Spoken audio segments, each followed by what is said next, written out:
Olá pessoal, bom dia, tudo bem? Bom sábado aí para todo mundo. Estamos mais com um episódio do podcast Café com Dois. Mais uma vez hoje com uma convidada que, como todo, super especial. Agradeço, doutora Cassiane, por vir aqui conosco hoje, um sábado. Sei que você tem vários compromissos. E eu te agradeço a sua presença aqui hoje. Eu que agradeço o convite, Dr. Lauro. Como eu te disse, dar uma sacudida, tirar da zona de conforto e vir aqui participar desse podcast. Legal. Obrigada. Doutora Cassiane, ela se formou médica na Universidade Federal do Rio de Janeiro. Ela fez ginecologia e obstetrícia em Goiânia, no Hospital Materno Infantil, né? E ainda fez pós-graduação em ultrassonografia e reprodução humana, é isso? É isso mesmo. E ainda tenho 2 filhos. 2 filhos e um marido. E um marido. Então, são várias atividades aí, né, Cassiane? Sim, a mulher moderna. A gente se divide. E assim, de praxe, viu? Todo convidado que vem aqui, eu fazer um agrado, dar um presente. Então, eu vou te dar um presente aqui ao vivo. Espero que você goste. Ah, tá que bom? Legal! Vamos lá. Ainda vou ganhar presente. Ainda vai ganhar presente, ó. Ai, que lindo! Veja aí se você... De lacinho rosa, porque meu mundo é cor de rosa. Mas então, eu tô vendo a sua roupa. Já tô aqui toda na temática. E hoje Posso começando, abrir? Pode, por favor. Hoje estamos começando outubro, né? Outubro rosa. Pronto. Eu vim em homenagem. Que bom. Que legal. Ah, que gostoso. Olha, eu sou goiana, então, assim, café é item essencial na minha casa. Então, que delícia, obrigada. De nada. Obrigada pelo presente. Vai levar para casa e Será? Depois me conta como é que é o sabor desse café. Eu conto. Muito obrigada. Vamos deixar separado. E aí nós vamos falar um pouquinho, né? Um bate-papo aqui, pessoal, para vocês. Então, fique à vontade para mandar dúvidas, comentários. Vamos aproveitar a doutora Cassiane aqui, tá? E assim, me conta então, por que você, depois da ginecologia, aliás, antes da ginecologia, como é que você escolheu essa área? Por que isso te motivou? Eu me lembro que eu decidi ser ginecologista e obstetra já no 3º período da faculdade. Eu entrei para ser médica, não tinha ideia do que eu ia querer fazer. E aí eu estava no estágio da atenção básica, em que eu fiz um rodízio de um ambulatório de tuberculose, e eu ficava apavorada com aquilo. Meu Deus do céu, a gente de máscara. Na época ninguém usava máscara, e de máscara, e aquelas pessoas doentes e tal. E aí o próximo estágio foi um rodízio de pré-natal.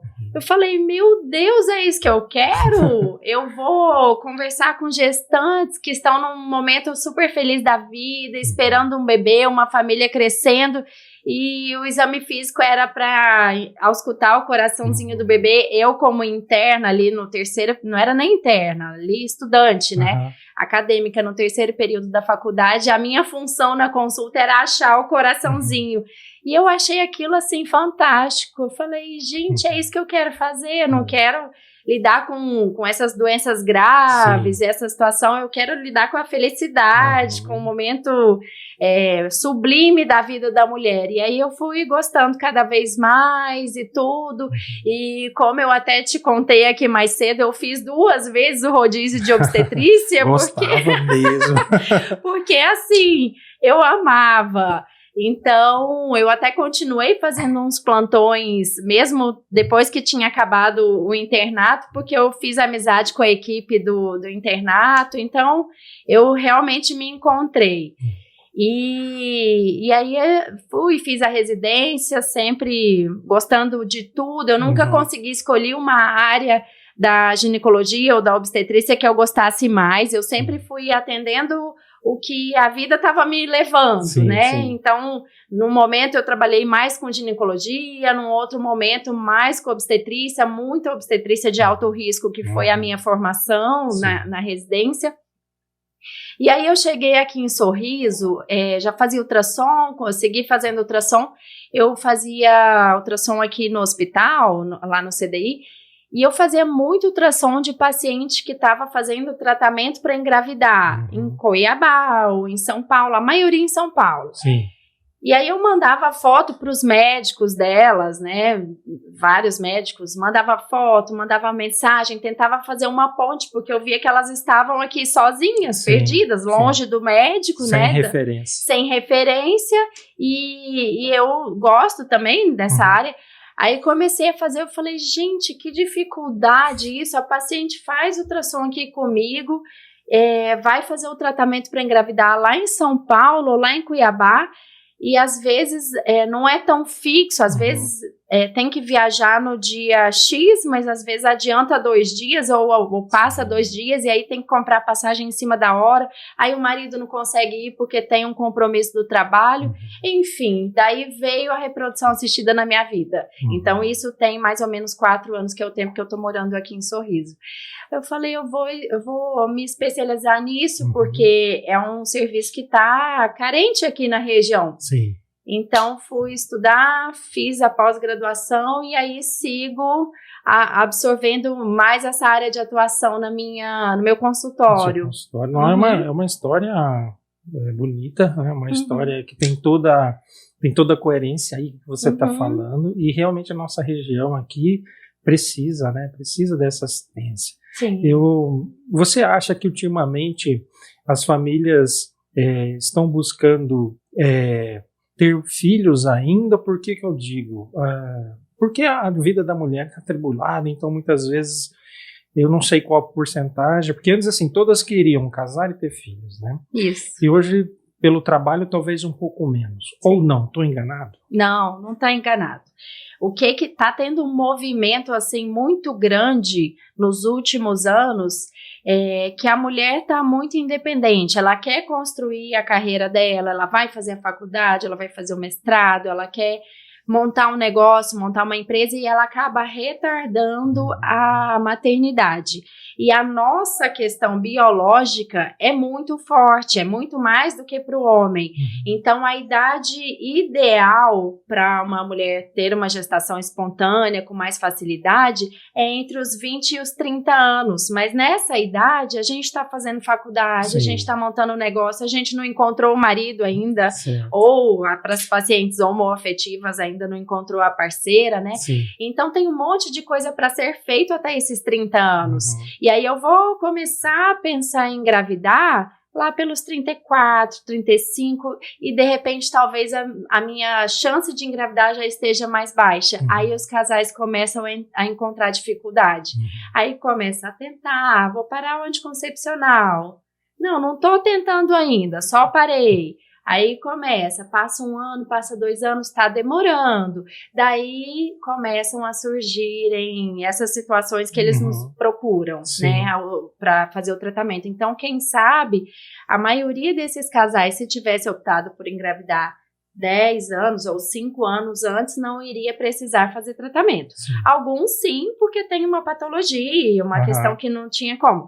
Mas a maioria é por essa questão da idade materna, é o principal fator. Então, isso está aumentando, sim, pelo estilo de vida moderno. E você percebe muita angústia, você recebe muitos pacientes que, pelo estresse também... Aí eu vou até te fazer uma pergunta. O estresse, ele pode afetar essa questão de reprodução? Olha, comprovadamente não. Isso é até uma questão que a gente fala que é mito, porque todo mundo tem alguma história para contar. Fulana tentou 7 vezes tratamento, quando desistiu, engravidou. Sim, realmente acontece, mas que tenha realmente alguma relação, não tem. Não tem. Que bom, né? Não, porque... Que é uma culpa a menos para as coitadas das mães. Eu falo que até a ansiedade, a mulher se sente culpada por estar ansiosa e aí não engravida pela ansiedade. Sim. Não, vamos nos livrar dessa culpa também. Verdade. E assim, porque quando fala em infertilidade, talvez a gente se remeta mais à mulher. Sim. Mas não tem fertilidade masculina. Como é que é essa proporção, assim, de infertilidade masculina? Doutor Lauro, são 30% para cada. 30% de infertilidade, fator só feminino, 30% só masculino e 30% de ambos. Aí sobra um restinho ali de causas indeterminadas que a gente não descobre a causa da infertilidade. Então, todo mundo tem parcela igual de contribuição. Nada mais democrático que isso aí, hein? Exatamente. E sabe que os homens têm muita resistência em participar do processo de investigação. Eu recebo no consultório, na imensa maioria das vezes, só a mulher, doutora, eu quero engravidar, me ajuda, e eu tô aqui para fazer os exames que precisarem. A gente vira a paciente do avesso, faz aquele tanto de exame, e aí não acha nada. Ou ainda que ache, eu sempre digo para elas, traga o seu marido. Essa é uma consulta pro casal, não é só da mulher. Sim. Ainda que ela tenha algum problema, eu preciso saber se ele também não tem. Se eu não vou precisar tratar ele também.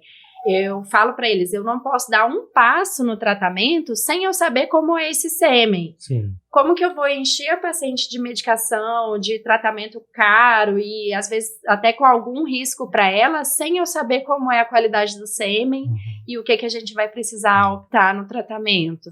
Sim. Então, a gente precisa convencer esses parceiros. Então, vamos já dar uma puxada de orelha aí nos maridos, nos parceiros, para acompanhar as esposas, as companheiras na consulta. Sim.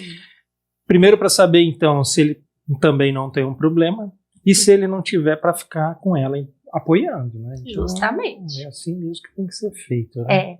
É um tratamento muito pesado emocionalmente, porque tudo que envolve a nossa feminilidade, também a masculinidade, é uma questão que cai muito peso sobre os ombros das pessoas, né? Toda mulher brinca de boneca lá na infância, então, por mais que não seja uma coisa muito, eu sempre sonhei em ser mãe, aquela vontade está ali. E aí, quando você se depara com uma dificuldade de engravidar, ou talvez um abortamento de repetição, que as pessoas, a infertilidade, ela é definida como a capacidade de engravidar e de manter a gestação. Sim. Então, as mulheres que não conseguem manter a gestação também são consideradas inférteis. E aí isso cai de uma forma muito difícil para essa mulher. Daí ela pensa na família do marido, como que tudo é a culpa dela, o marido que vai querer trocar, vai querer ter outra esposa. Então, vem tudo isso. Acaba que um filho é um fator muito divisor de águas na vida de todo mundo. Então, enquanto não engravidar, esse casal não consegue ter planos. Eu quero montar uma empresa ou fazer uma viagem, mas eu não sei se eu vou estar grávida ou não. E fica sempre naquela situação. Às vezes, param 10 anos da vida do casal. 7 anos. E aí eu falo que é sempre uma história de superação. São raros aqueles que conseguem e dá tudo certo de primeira vez e rápido. Porque entre decidir engravidar, não conseguir, procurar o médico, descobrir o que tem e aceitar que tem que se fazer um tratamento, vai um tempo. Sim. E aí, talvez, quando a gente começa a fazer o tratamento, a gente já tem menos óvulos, a gente já tem uma dificuldade maior. E aí, mais tempo até dar certo. São várias barreiras que a mulher tem que quebrar, né? Acho que uma das primeiras que tem é o estigma, né? Que se ela não consegue engravidar, ela começa a se achar que é menos mulher que as outras, não é isso? Exatamente isso. E me diz uma coisa, existe um tempo, assim, de tentativa que não dá certo, que a partir daí já se pensa em que existe um caso de infertilidade? Sim. Tem um tempo de acordo com a idade da mulher, porque a idade da mulher é muito mais importante na qualidade e quantidade dos óvulos. Então, até os 30 anos, a mulher pode estar tentando há 2 anos. Até os 35, há 1 ano. Entre os 35 e os 40, 6 meses. E a partir dos 40, a gente já tem que começar a investigação e tratamento imediato, porque o tempo de relógio biológico dessa mulher já está se esgotando estatisticamente. Uhum. E a quantidade de óvulos, existe... a mulher, ela nasce com uma quantidade X de óvulos e depois ela vai perdendo isso aí? Tem um nome isso aí, né? Como é que chama? A reserva ovariana. Reserva ovariana. Exatamente. Tem sim. Quando a gente está lá na barriga da nossa mãe, nós mulheres ainda somos feto, nós já temos uma quantidade X de óvulos. Está em torno de 5 milhões. No nascimento, isso já cai para 1 milhão. Certo. Então, essa queda, ela é menos íngreme até os 30 anos, mas ela cai a cada mês, ela vai caindo. A partir dos 30 anos, essa queda é mais acentuada e a partir dos 40 ela é muito acentuada. Agora, a grande questão, que é a nossa dificuldade, né, no momento atual, é que tem pacientes que começam essa queda ser mais íngreme a partir dos 25. Bem precoce. Às vezes é muito precoce. E aí, quando ela vai tentar engravidar com 32, ela já está com uma reserva baixa, apesar de ainda ser jovem. Sim. Então, até, não sei se você vai falar sobre isso, mas tem muita gente que me pergunta, se eu usei muitos anos de anticoncepcional, eu vou ter mais dificuldade de engravidar? Não, você não vai ter dificuldade em engravidar pelo tempo do anticoncepcional. Você vai ter dificuldade em engravidar pela idade que você começou a tentar.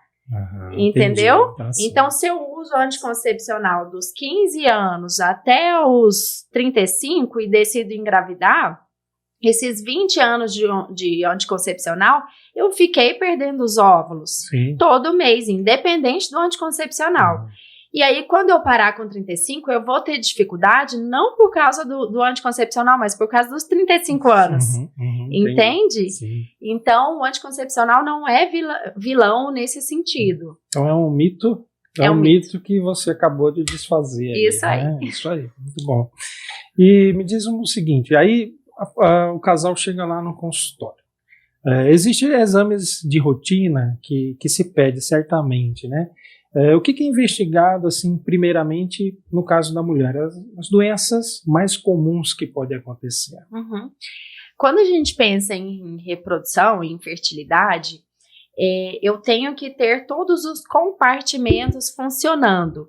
Então, eu tenho que ter um sêmen bom, que isso a gente vai ter as classificações.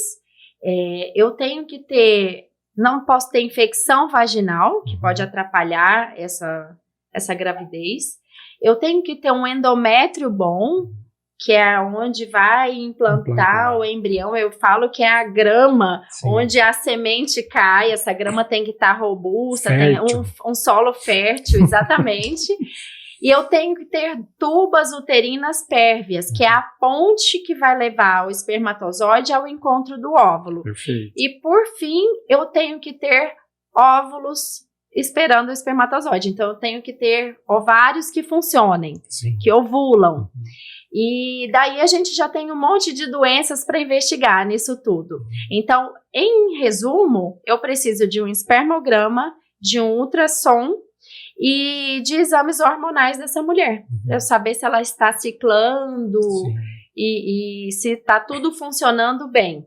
Aí, de acordo com o que eu encontro, a gente aprofunda mais a investigação. Então, num casal que me procura, doutora, eu parei o anticoncepcional, eu quero saber se eu tenho algum problema, se vai dar certo a minha gravidez. Eu não vou pedir todos os exames aprofundados para esse casal. Eu vou ver se tem uma história de possível endometriose, para eu saber o que eu peço. Eu vou ver como que são os ciclos menstruais, se essa paciente menstrua todo mês ou se menstrua a cada 4 meses, para eu pensar se ela está tendo um ovário policístico ou não. Eu vou ver o estilo de vida desse homem, se ele fuma, se ele toma muita bebida alcoólica, se ele está com sobrepeso, porque tudo isso influencia na qualidade dos gametas. Pode influenciar na produção, na velocidade, né? Até na própria formação desses gametas aí, né? Sim. E em relação ao homem, me corrija se estiver errado, mas uma das coisas que faz com que ele não vá procurar junto com ela é porque ele sabe que vai pedir o espermograma, né? Isso, eles morrem de vergonha de fazer o espermograma. Sim. A mulher faz preventivo, faz ultrassom, faz biópsia e tá tudo certo. Agora o homem tem só que fazer o espermograma e foge. Mas eu acho que essa geração mais nova, talvez, já Tá esteja melhorando. mais consciente. Tá melhorando. E tal, né? E eu sempre também peço, a nossa recomendação, se eu encontro um espermograma alterado, eu preciso da avaliação do urologista. Então, porque a gente já teve caso de descobrir tumor de testículo porque não estavam engravidando. Entendi. Imagina só. Então, foi a oportunidade desse paciente receber o tratamento oportuno, no momento oportuno, porque procurou um tratamento para infertilidade. Sim. Para os homens aí, o urologista já tem que ser procurado de rotina a partir de certa idade. Sim. E quanto mais nesses casos aí de infertilidade, lembrando que então 30% nós homens podemos ter alguma patologia, né? Sim. E uma das mais comuns ali, eu acho que é a varicocele, né? Varicocele, exatamente. E aí tem casos que vai ser indicada a cirurgia, tem casos que não. Então, a gente talvez até tenha essa cirurgia e aí depois da cirurgia melhora o padrão do esperma. Aí, quem sabe a gente corrige esse fator de infertilidade. Eu tive caso já no consultório de um casal jovem que a gente descobriu a infertilidade que era a causa masculina, varicocele, operou e a neném tá linda em casa. Aí sim, por isso que você escolheu bem, né? Você é a heroína Olha de vários casais. Olha né? só. Parabéns, realmente isso deve ser muito gratificante. É muito gratificante, é muito. A gente sofre junto com aquele casal, a gente conversou aqui mais cedo, depois que eu fui mãe, eu criei muito mais empatia com todas as pacientes que desejam a maternidade e tudo, porque isso é um sonho mesmo, né? Para a família toda e principalmente para a mulher. Então a gente sofre junto, a gente vive aquela luta ali junto com o casal. E aí, quando dá certo, é uma vitória para todo mundo. Amém. Amém. E ó, não só para mãe, às vezes os avós também, né? Sim. Ficam pressionando também. Olha só, gente. Vamos diminuir a pressão. Sabe que tem muitos casais que não gostam de contar, que estão tentando engravidar. Então a família fica perguntando, fica pressionando. E aí eles, não queremos ainda, mas na verdade talvez já estejam tentando. Sim. Então uma dica aí para os familiares, para os amigos, quando verem um casal que tá demorando a ter filho, não fica perguntando. Talvez eles já estejam na luta. Sim. E sabe, doutor Lauro, que essa é até uma outra questão que eu também decidi fazer a especialidade em reprodução humana, porque as pacientes que não querem contar para ninguém, quando elas fazem o tratamento em São Paulo, em Cuiabá, em outra cidade, Sim. elas têm que acabar contando, porque fica um mês quase para fazer o processo todo. E aqui, se a gente pode fazer dentro de casa, é mais fácil de não precisar dar satisfação, né? Sim. Então, não precisa faltar o trabalho, o marido pode ir ali rapidinho e ela também fazer os exames e para menos a vida, Com né? certeza. Porque não é um tratamento rápido. A gente precisa, para concluir toda a FIV, a investigação é longa, mas a FIV em si dá mais ou menos um mês. Sim. Então, assim, igual você falou, a gente tem aqui agora na nossa região, em Sorriso, capacidade de fazer esse tratamento de ponta que eu vou te falar. Completo, né? sim. Completo. Completo. E uma das coisas que eu acho bem interessante é que você estava falando em relação ao tipo de parto. Eu até te perguntei, né? Se hoje as mulheres estão preferindo mais o parto cesárea ou mais o parto natural, né? Tem sido uma tendência nos últimos anos as pacientes procurarem mais pelo parto natural. Porque chegou a história da humanização. Então, o parto deixou de ser aquela coisa assustadora que era no passado. As mulheres sofrendo, aquela dor, até as novelas mostravam aquele sofrimento, aquela gritaria, aquela situação super assustadora. Então, isso mudou de uns anos para cá, talvez uns 5 anos para cá, isso está mudando e está melhorando cada vez mais. E é recomendação da OMS que a gente prefira o parto natural. A OMS pede que a gente fique com uma taxa de cesárea em torno de 15%. É uma taxa completamente longe da nossa realidade. Mas isso está caminhando para melhorar. Então, as pacientes têm procurado mais o parto natural e o parto natural tem sido cada vez mais seguro, porque a gente tem o acompanhamento 1 para 1, que é o que a gente diz, é um médico para uma mulher. Faz toda a diferença. E a equipe multidisciplinar, o preparo durante o pré-natal, então faz toda a diferença. E tem até um pouco de mito, as pacientes que fizeram fertilização não tem contraindicação alguma para o parto natural. Elas têm uma gestação como outra qualquer. E o parto natural, durante a gestação, todo o corpo da mulher é preparado para o parto. Hormonalmente falando, a mulher o corpo não sabe que existe cesárea. Então, ele vai preparar tudo para a cesárea. Para o parto normal, desculpa. Então, caso tenha alguma complicação, caso tenha algum fator que não deixe o parto natural ser seguro, aí sim a gente faz a cesárea. Mas eu digo que a principal indicação da via de parto é o desejo da mulher. Que essa mulher tem que querer. Ou ela quer a cesárea, ou ela quer o parto natural. A gente tem, como profissional de saúde, a obrigação de desmistificar, oferecer a informação correta para a paciente conseguir escolher. Mas ela vai ter o parto que ela deseja. É o momento dela. Eu gostei muito disso que você falou, que o corpo não sabe que existe cesárea. Não sabe. Ele vai preparar só para o parto natural. Muito bom isso aí. É isso aí. Eu vou te reproduzir uma pergunta aqui da Jéssica Luana. Tá? Ela pergunta o seguinte: cólicas menstruais, muitos coágulos e exames que imponham endometriose, porém eles estão inconclusivos, ela pergunta o que fazer. Jéssica, muito provavelmente é endometriose, sim. A endometriose é uma doença de super difícil diagnóstico, é muito mais diagnóstico clínico. Quando a gente consegue identificar a endometriose em exames de imagem, já é uma endometriose profunda, já é uma endometriose mais grave. Sim.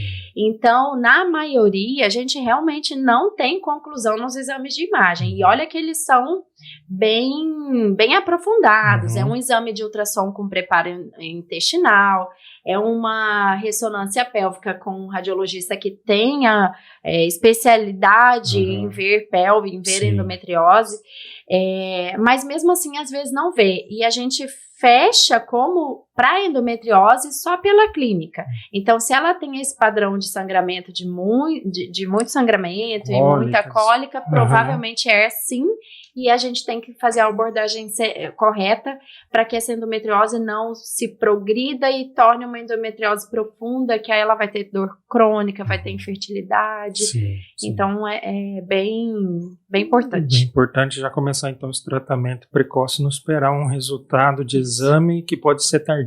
Isso, né? Exatamente. Muito bem. Vou aproveitar e vou perguntar pela Fábio Vieira.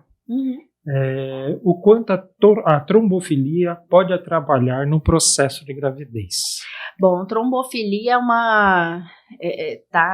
a gente está quase tendo uma epidemia da trombofilia, né? O que a gente tem no cenário atual?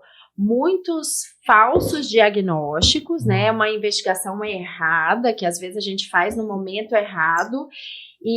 Mas, por outro lado, a gente descobriu que existem essas trombofilias, então a gente está salvando muitos bebês e muitas mães. Trombofilia é um grupo de doenças que aumentam a coagulação do sangue e que isso aparece durante a gravidez, porque só pelo fato de estar grávida nós já temos uma chance de trombose em torno de 9 vezes do que se não tivesse grávida. E quando tem alguma trombofilia associada à gestação, essa chance de trombose aumenta em muito. Sim.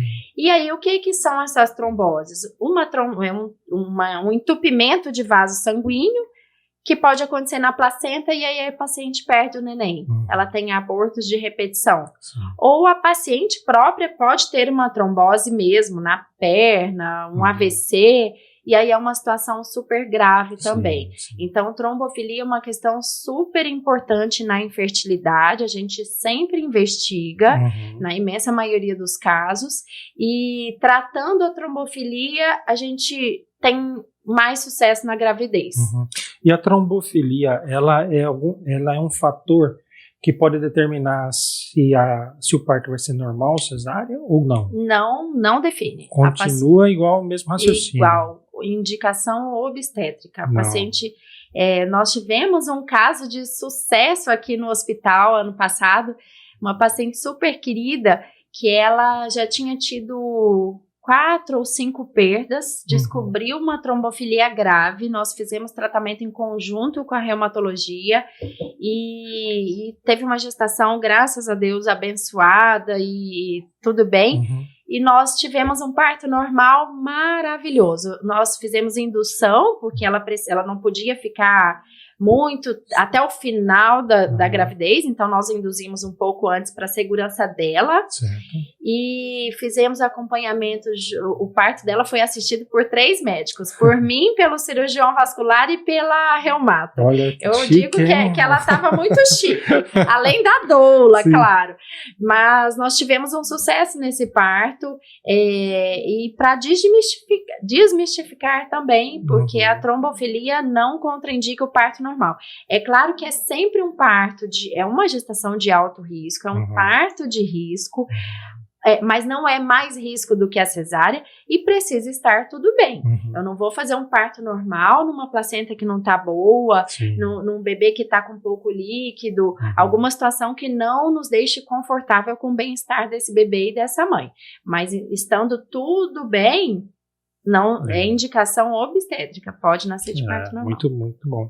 Inclusive, o parto normal tem menos perda sanguínea, tem uma resposta endócrino-metabólica mais baixa, porque é um processo fisiológico, então a paciente tem menos chance de trombose depois e tem menos perda sanguínea. Cesárea não tem nada de ser uma cirurgia banal, uma cirurgia como outra qualquer, com complicações de sangramento, com complicações de dificuldade de cicatrizar depois, em alguns casos, principalmente se relacionados à trombofilia. Trombofilia, exatamente, e obesidade também, sim. A gente ali, me ocorreu na hiperbárica, né, no tratamento com a hiperbárica, a gente vê que pacientes que têm feridas pós-cirúrgicas, que tem trombofilia, nossa, é uma dificuldade. Aí precisa da oxigenoterapia realmente para dar aquele up lá, para estimular. Para cicatrizar. Para cicatrizar, né? Então, isso é muito, muito bem colocado aí. Sim. Né? Uma pergunta, assim, para esclarecimento também. Inseminação artificial e in vitro. Qual que é a diferença dessas duas? Eu falo que a medicina veterinária confunde todo mundo, porque nos animais eles usam muito mais a inseminação artificial e isso é muito difundido. Qual que é a diferença? Inseminação artificial, eu vou pegar o sêmen, vou colocar dentro de uma seringa, vou preparar essa mulher, quando ela tiver ovulado e tiver tudo no momento certo, eu injeto esse sêmen dentro do útero. Para quem que eu vou indicar a inseminação? Para aquele casal que a mulher tá tudo bem, a tuba tá boa, ela ovula, o endométrio tá ótimo, mas o sêmen não é tão bom, mas também não pode ser muito ruim. Certo. Tem que ser aquele ali, mais ou menos. Aí a gente tenta a inseminação. Eu injeto o sêmen lá dentro do útero como se eu estivesse adiantando o caminho para o espermatozoide. Metade do caminho eu faço por ele. E aí a gente tem uma taxa de gestação de 10 a 20%. Não aumenta muito de o coito natural em casa. Da relação sexual natural em casa, que a gente quando não tem problema nenhum, tem uma taxa de gestação de 20% a 25% do coito natural. A fertilização in vitro já é um outro processo, é o que a gente chama de alta complexidade. A inseminação, ele está no grupo de baixa complexidade. Eu só vou ajudar um pouquinho esse processo de gravidez. A fertilização, eu faço artificialmente todo o processo de gravidez.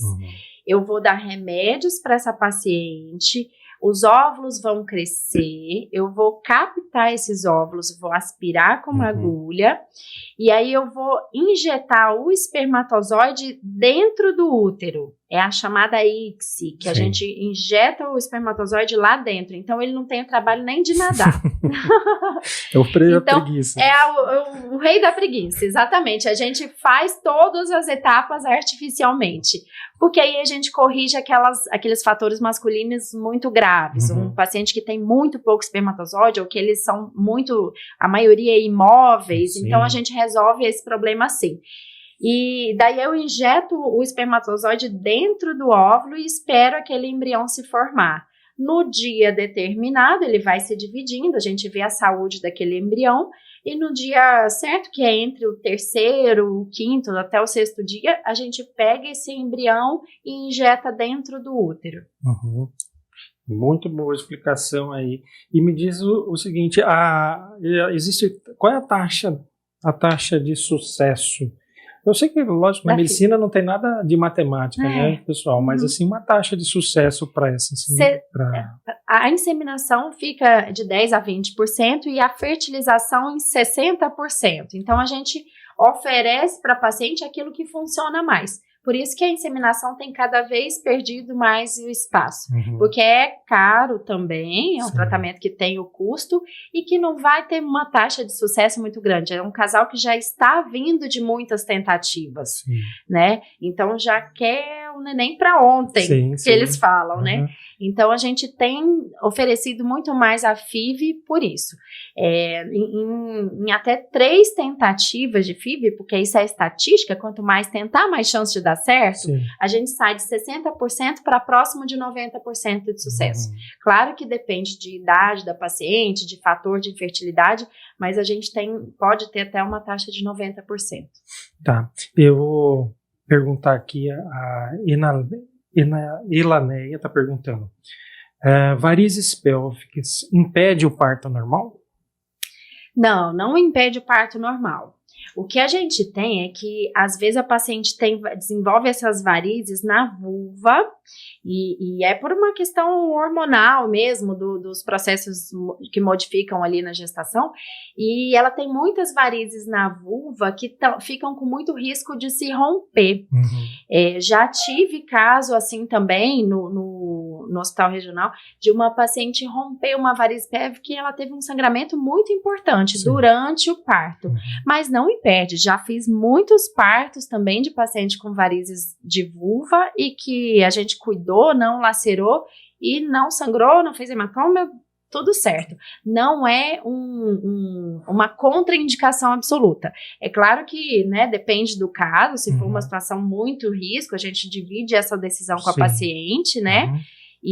Mas o risco é esse, é de ter uma ruptura da variz e sangrar. Voltando lá à reprodução humana, ela aumenta muito a taxa de gestação múltipla? Sim. O que acontece? Como é um tratamento caro, né, que envolve muito tempo e muito desejo para aquilo dar certo, a gente tem a possibilidade de implantar mais de um embrião. Até 37 anos, nós podemos implantar até 3 embriões. Até 2 embriões. E a partir dos 37 anos, a gente pode tentar 3. Por quê? Porque a gente tem quando a gente implanta mais de um, a gente tem chance de algum não dar certo. Mas uma gestação múltipla é sempre uma gestação de mais risco. Então, a minha visão como obstetra, a gente sempre prefere uma gestação única, Sim. porque ela tem mais chance de não ter nenhuma complicação durante a gestação, pré-eclâmpsia, diabetes, parto prematuro. Então, apesar de ser lindo uma gestação de gêmeos, Sim. é mais seguro uma gestação única. Então, a gente torce para ser única, mas tem aquele casal que quer gêmeos e aí a gente acaba implantando 2. E pegando um ganchinho nesse mês que nós estamos começando agora, né? Mês de outubro, que trata muito da questão do câncer, né? Sim. Casos de câncer afetam a fertilidade da mulher? Como que seria isso? Sim, e isso é uma questão que vem crescendo cada vez mais. É a chamada oncopreservação. Então, se eu tenho uma paciente jovem que descobriu um câncer, seja lá na adolescência, na infância ou na idade adulta, né, mas ainda não tem filhos, ainda está numa idade fértil, o tratamento para o câncer é tóxico para as gônadas, tanto para o homem quanto para a mulher. Então, a paciente vai ser submetida a uma radioterapia ou uma quimioterapia, e isso é tóxico para os ovários. Se for possível, e aí tem que conversar oncologista, família e médico da reprodução assistida, fazer a preservação dos óvulos antes de iniciar o tratamento. Ah, mas isso vai atrasar o tratamento do câncer. Geralmente não atrasa, porque a gente pode começar de imediato o estímulo para captar esses óvulos.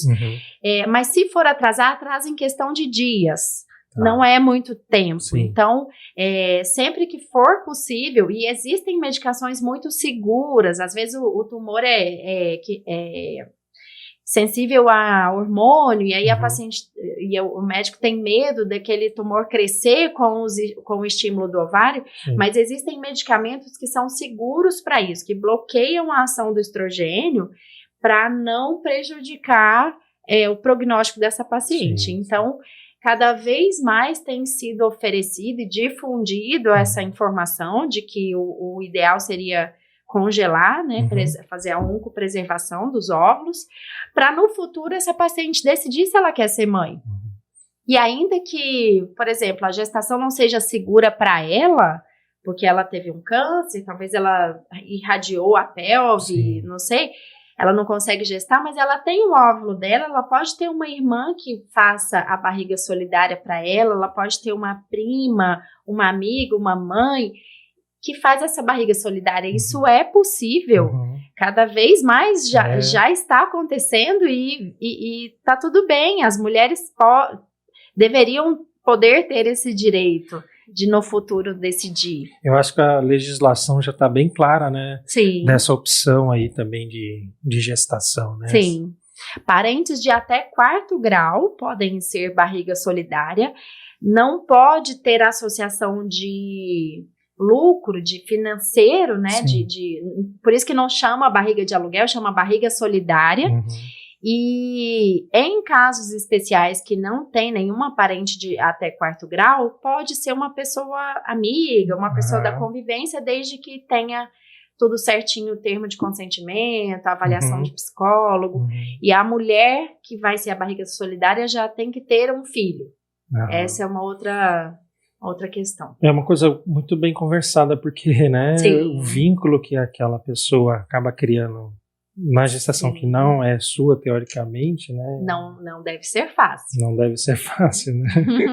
Muito bem. E falando de legislação, né, só para poder esclarecer, se pode escolher sexo, não pode escolher cor dos olhos, não pode. Fala para nós sobre isso. Olha, quem dera, né, pudesse. Mas não pode. O que a gente pode escolher são as questões de doenças. Então, isso é, assim, também um marco maravilhoso para a medicina, que hoje a gente pode fazer uma biópsia do embrião. Ali no momento fertiliza, ele começa a se desenvolver, uma partezinha vai virar placenta e uma partezinha vai virar corpinho do bebê. A gente faz uma biópsia da partezinha que vai virar placenta, então aquelas células não fazem falta para o bebê, e faz a pesquisa do DNA daquelas células. Então a gente identifica se o bebê tem síndrome de Down, tem Patal, Edwards, essas doenças genéticas graves, e se houver alguma doença específica nessa família, a gente... doença falciforme, alguma doença específica, a gente vai pesquisar se aquele embrião tem. Alguma doença grave, né, que seja comum na família, ou que o pai ou a mãe tenha. Então, isso sim é possível, a gente selecionar o embrião de acordo com a doença, né, mas cor dos olhos e sexo não podemos. A última resolução que saiu do CFM, agora em setembro, já autoriza os pais a saberem se é um menino ou uma menina, mas escolher não pode. Não pode, então tá bom. Aí eu vou perguntar, você estava falando ali dos embriões e tal, os óvulos, eles ficam congelados, né? Até por quanto tempo eles ficam viáveis? Não tem tempo determinado. Em média, 20 anos, tá? Mas isso não tem um tempo determinado, pode ficar até mais tempo. Sim. E a paciente pode decidir quando ela vai descartar. Por exemplo, eu vou congelar os meus óvulos, eu acho que eu talvez eu tô com 34, Cassiane, 34. Eu vou congelar os meus óvulos porque eu não sei se eu quero ter o terceiro filho lá com 40 anos e eu vou aproveitar enquanto a minha reserva ovariana tá boa. Eu vou congelar os meus óvulos, quando eu chegar com 40 anos eu não quero usar, eu vou descartar. Entendi. Eu posso descartar quando eu quiser. Mas eu posso também manter por mais tempo. Então, não tem um tempo determinado. Em geral, isso não é muito longo, porque a medicina reprodutiva é uma medicina recente, Sim. né? Então, mas não tem tempo determinado, inclusive para embrião. Para embrião também não tem tempo determinado. Sim. E uma mulher que, por exemplo, igual você falou, já tenho 2 filhos, não quero ter mais, até antes de te fazer essa pergunta, me ocorreu o seguinte: como é que está o protocolo hoje quando a mulher quer fazer a laqueatura? Ela tem que ter um número X de filhos já? Não? Como é que está isso? Não, ela tem que ter 25 anos ou 2 filhos. Então, uma mulher que tem 25 anos e não tem filho, se ela quiser fazer laqueadura, ela pode. E uma coisa recente é que o marido não precisa assinar. Ela pode ser uma mulher solteira ou que o marido não concorde, ela tem esse direito. Entendi. Tá? De autonomia de decidir a vida reprodutiva dela. Então, ou 2 filhos ou 25 anos. E pode acreditar que tem paciente com menos de 25 anos e já tem mais de 2 filhos. Com certeza, a gente sabe disso. Vários, inclusive. Tem umas moças que começam cedo. Que é o seguinte: como é que funciona essa coisa de doação de embriões, doação de gametas? Funciona assim. Existe um banco de sêmen, isso também não pode ter vínculo financeiro, tudo a pessoa doa, o homem vai lá e doa, ele não pode receber dinheiro para isso, ao contrário do que acontece no exterior. Sim. Então no Brasil não pode. Eles doam. Todos esses homens que doam o esperma são avaliados geneticamente, se tem alguma doença genética, para não correr risco de quando formar o embrião ter alguma doença grave, exatamente. E aí, quem geralmente usa esse banco de sêmen são aquelas mulheres que querem, porventura, fazer uma gestação independente, elas são solteiras, elas querem ter um filho, e elas vão fazer uma fertilização in vitro com um banco de sêmen. Isso tem sido cada vez mais comum. Ou então, de repente, um casal que é homoafetivo. São 2 mulheres, elas vão usar o banco de sêmen. Acontece muito de uma doar o óvulo com o banco de sêmen para outra engravidar. Geralmente elas gostam de fazer assim, mas tem de tudo. Tem isso, a medicina reprodutiva é muito o desejo do paciente. O paciente que escolhe. Como não é uma doença que a gente está tratando e que só tem uma opção de tratar, então a gente... Um leque maior, né? Um leque maior de possibilidades. Ou então aquele casal heterossexual que o homem não tem nenhum espermatozoide. Existem algumas síndromes que o homem não tem nenhum espermatozoide. Nem se a gente fizer punção do testículo, não acha nenhum. Então esse homem vai esse casal vai engravidar com um banco de sêmen. Daí tem como a gente escolher as características físicas do doador para parecer esse casal, Sim, né? Entendi. Para ficar mais parecido.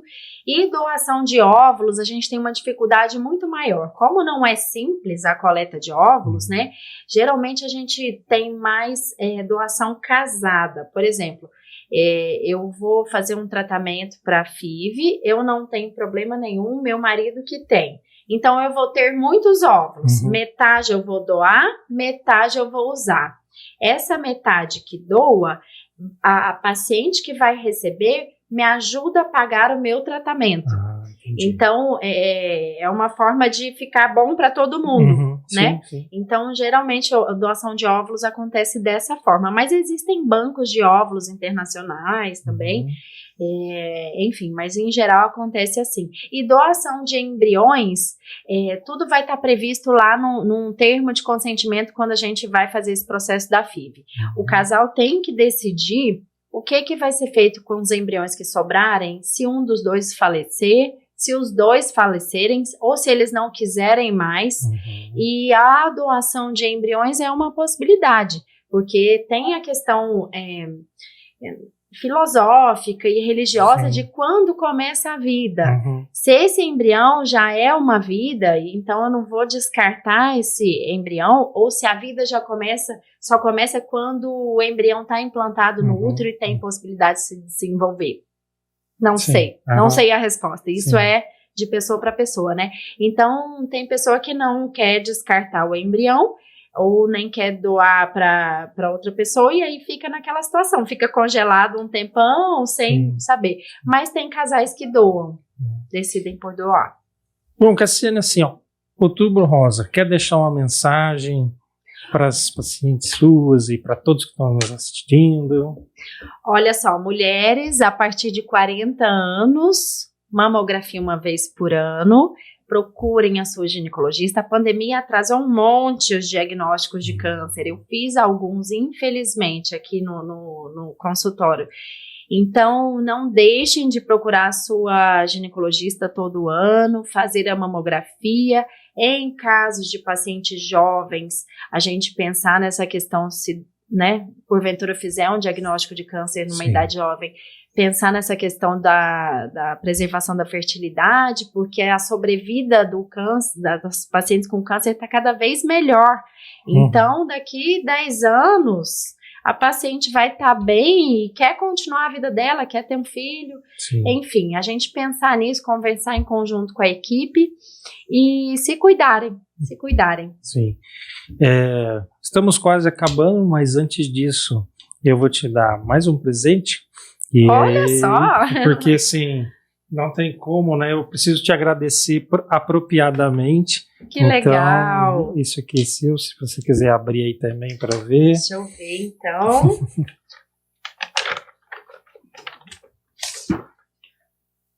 Olha só, certificado de agradecimento em homenagem à doutora Cassiane Cândido. Que legal! Obrigada, doutor Lauro. Obrigado a você, eu que te agradeço. Né? Adorei. Começamos muito bem esse sábado. Muito bem. Adorei, obrigada. E aí também as suas palavras finais para as pacientes que estão aí vivendo esse momento, né, na espera de um filho. Sim, olha. Muita coisa positiva, né? Sim, energia positiva, fé, ter um companheiro que te ajude, confiar que vai dar certo, não perder as esperanças, confiar no médico que está te cuidando, entregar, não querer controlar as coisas. Tem muita paciente que fala isso: doutora, deu tudo certo quando eu não quis controlar, porque é aquela situação que a gente quer controlar, quer saber de tudo, quer, né, controlar tudo, torna a ansiedade pior. Não é nem que a ansiedade seja culpada de não dar certo, mas a ansiedade torna a espera mais difícil. Então, entrega, faça o que tem que ser feito, confie na equipe, vai dar certo. É isso aí. Pessoal, mais uma vez agradeço vocês. Esse episódio completo vai estar no Spotify durante a próxima semana. E até o próximo episódio. Bom final de semana para vocês todos. Grande abraço.